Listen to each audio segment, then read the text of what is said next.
Michael Laine of the Copenhagen Voice. With me is Violet Ford. Yes. Who is Vice Chairman of Vice President of ICC. You are from Canada, Violet. Yes. How is climate change affecting the Inuit community in Canada? It's impacting on the hunting activities, for example. It's impacting on weather predictability, and that in itself impacts on how, when, and where they're going to carry out hunting activities. So it's impacting on the livelihood. Absolutely. How are your relations with the Canadian government on this? Are they helping you? I would have to say they could be of much greater assistance to us. We would like to have more financial assistance from them. We would like to be able to communicate with them on our positions so they can be carried forward at the summit, for example.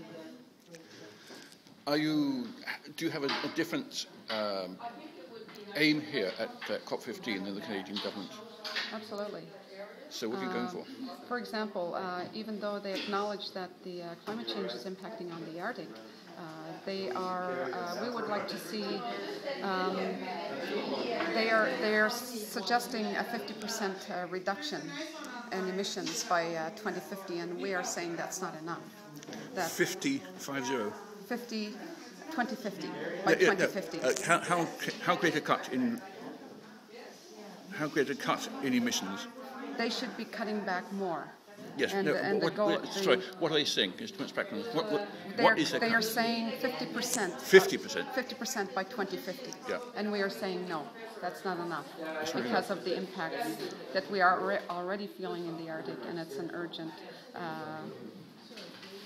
issue for us, and that should be carried out in less time.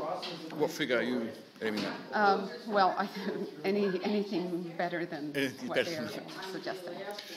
350 ppm in volume, is that? I'm not a scientist, so I can't get to the exact. Is there a need for funding, for example, to help you get technology to mitigate climate change? Yes, for example, yes. For mitigation measures, we are, for example, technology transfer and infrastructure. For example, in Inuit communities, we would need money for waste management, for power, those sort of infrastructure needs for funds. And how urgent is this? It's becoming increasingly urgent.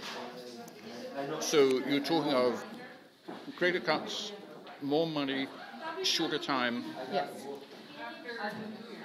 And the Canadian government doesn't agree with No, you? they are not putting their effort into how they can respond to how Inuit are impacting on climate change at this moment. What about the regional government? The regional governments are involved in creating their own policies on this issue. And I suppose they differ from region to region, from state to state, yeah? Yes. Okay. Violet Ford, thank you.